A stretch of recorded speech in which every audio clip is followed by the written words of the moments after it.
دین کی بنیاد ہے توحید اور رسول کی رسالت پر. بنی الاسلام علی خمس، اسلام کی بنیاد 5 ستونوں پر رکھی گئی ہے. ان 5 ستونوں میں سے پہلا ستون کیا ہے؟ توحید اور رسالت کا. لہذا سنی مسلمانوں کو چاہیے وہ نہ اپنے آپ کو شیعان علی بنائے، نہ اپنے آپ کو شیعان معاویہ بنائے، نہ شیعان حسین بنائے، نہ شیعان یزید بنائے. ہم تمام مسلمان شیعان دین محمدی ہیں صلی اللہ علیہ وسلم. یعنی ہم اگر گروہ ہیں، ہم اگر امت ہیں، ہم اگر ملت ہیں تو وہ محمد الرسول اللہ صلی اللہ علیہ وسلم. مشاجرات صحابہ میں الجھا دیا دوست ہمیں. اللہ کے بندو، صحابہ انسان تھے، صحابہ بشر تھے. ان سے چھوٹی غلطی ہوئی ہو، ان سے بڑی غلطی ہوئی ہو، اگر ان کی کوئی غلطی قابل مواخذہ ہے تو مواخذہ کون کرے گا؟ اللہ رب العالمین کر لے گا. ہمیں یہاں الجھایا ہوا ہے. لیکن میں صحابہ کے بارے میں، نبی علیہ الصلوۃ والسلام کے شاگردوں کے بارے میں کوئی بات کرتے ہوئے، کوئی بات زبان سے نکالتے ہوئے خدا کا ڈر تو رکھے اپنے اندر. الفاظ نپے تلے ہونے چاہیے، رویہ بڑا محتاط ہونا چاہیے، لہجہ بڑا نرم ہونا چاہیے. لیکن افسوس ان سنی علماء پر کہ جب صحابہ کے حوالے سے بات کرتے ہیں تاریخ کے رتب و یابس کی روشنی میں، وہ زبان تان دراز کرتے ہیں صحابہ پر. صحابی ہر وہ شخص ہے جس نے نبی علیہ الصلوۃ والسلام کے ہاتھ پر اسلام کی بیعت کی. چاہے اسے اللہ کے رسول کے ساتھ بیٹھنے کا موقع کم ملا، سیکھنے کا موقع کم ملا، اللہ کے رسول کے ہاتھ پر اسلام کی بیعت کی، پھر اسی بیعت پر دنیا سے رخصت ہو گیا. وہ صحابی ہے. قرآن ان کے بارے میں کہتا ہے محمد الرسول اللہ والذین معہ اشداء علی الکفار رحماء بینہم. محمد صلی اللہ علیہ وسلم اللہ کے رسول ہیں. جو جماعت انہوں نے تیار کی وہ آپس میں نرم ہیں، کفار کے لیے سخت ہیں. قرآن ان کے بارے میں کہتا ہے، اٹھائیں آپ سورہ توبہ آیت نمبر 100. یاد رکھیں سورہ توبہ فتح مکہ کے سال کے بعد نازل ہوئی ہے، اور وہاں رب العالمین صحابہ کے بارے میں کیا کہہ رہا ہے؟ والسابقون الاولون من المہاجرین والانصار والذین اتبعوہم باحسان. وہ انصار، وہ مہاجرین جنہوں نے سب سے پہلے اسلام کی طرف یا اسلام کی پکار پر لبیک کہی. اس کے بعد وہ صحابہ جو ان سابقین اولین کے بعد آئے. چاہے صحابہ سابقین الاولین ہو، چاہے صحابہ سابقین اولین نہ ہو، رضی اللہ عنہ ورضوا عنہ، اللہ ان سے راضی، یہ اللہ سے راضی. اعد اللہ لہم جنات تجری من تحتہا الانہار. اللہ نے ان کے لیے ایسے باغات تیار کر رکھے ہیں جن کے نیچے نہریں بہتی ہیں. اپنی حیثیت کو تو سامنے رکھیں، اپنی اوقات کو تو نہ بھولیں. رسول اللہ کے صحابہ کے بارے میں دوستو نرم الفاظ، نرم رویہ، نرم لہجہ. میں آپ کے بارے میں کوئی بات کہہ دوں، کیا گزرے گی آپ پر؟ دنیا کے تمام قوانین نے عزت و ناموس کے لیے قوانین بنائے ہیں نا، اپنی حیثیت عرفی کے تحفظ کے لیے قوانین بنائے ہیں. افسوس ہے آپ کی عزت پہ حملہ نہیں کر سکتا میں، لیکن صحابہ کی عزت پر جو چاہے حملہ کر دے.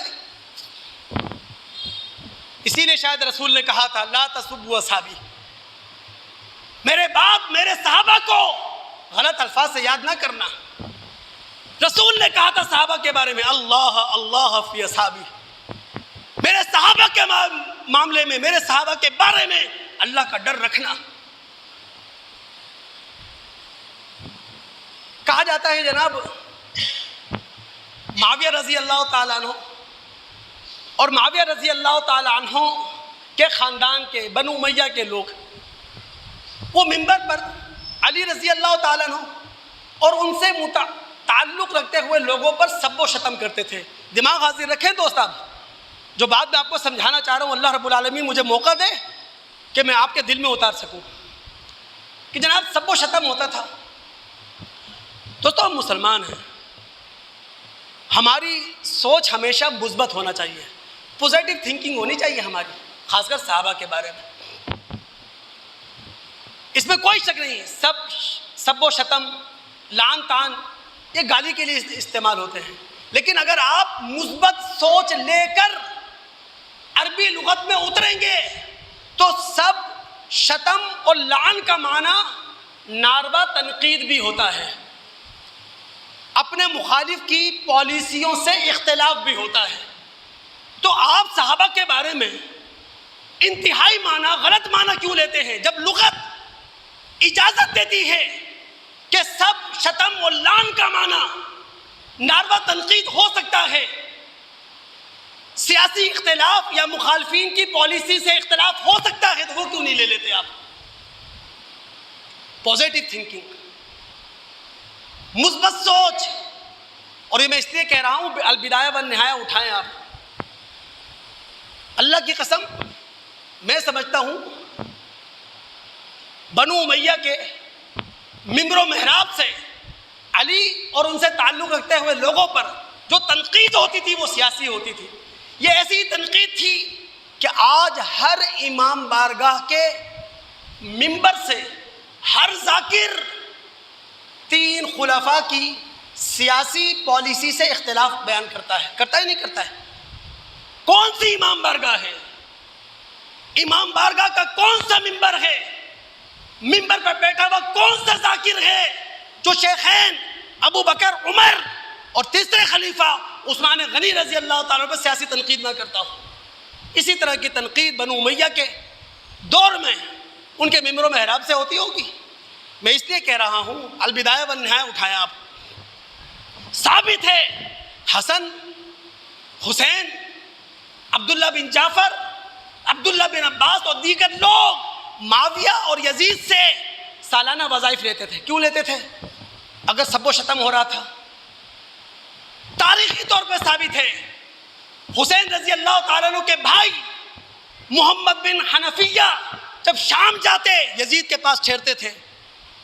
تاریخی طور پہ ثابت ہے حسین رضی اللہ تعالیٰ عنہ کے صاحبزادے زین العابدین یزید کے ساتھ دسترخوان پر بیٹھ کے کھانا کھاتے تھے. کیوں ثابت ہے سب کچھ؟ اور پھر اگر آپ سب شتم، ناراض نہیں ہوئیے گا دوست، بات مکمل کرنا چاہتا ہوں نا، 2-4 منٹ مجھے دے دیجیے گا، برداشت کر لیجیے گا معذرت اللہ کی رضا کے لیے. میں یہ کیوں کہنا چاہتا ہوں کہ سب شتم اور لعن کا معنی گالی دینا نہیں ہے، بلکہ یہاں سیاسی اختلاف ہے، ناروا تنقید ہے. اگر آپ سب شتم اور لعن کا معنی گالی دینا لیتے ہیں تو یاد رکھیے تاریخی طور پر ثابت ہے گالی دینا یہ دور ملوکیت سے اس کا آغاز نہیں ہوا، خلافت راشدہ سے اس کا آغاز ہوا ہے.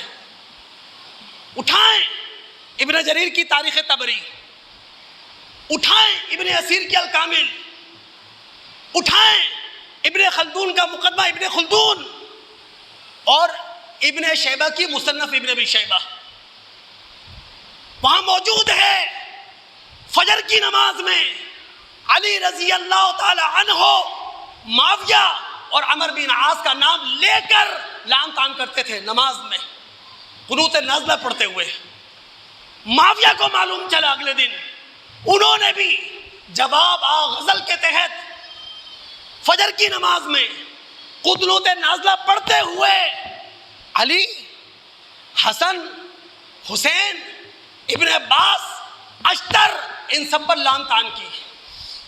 اگر لعن سب شتم کا معنی گالی دینا ہے تو اسی لیے میں کہہ رہا ہوں حدیث کو بھی لیں قرآن کی روشنی میں لیں، تاریخ بھی لیں قرآن کی مطابقت میں لیں، ورنہ اسی اندھیرے میں ہم بھٹکتے رہیں گے. اللہ رب العالمین سے دعا ہے سننے کے بعد سمجھنے کی، سمجھنے کے بعد عمل کرنے کی توفیق دے.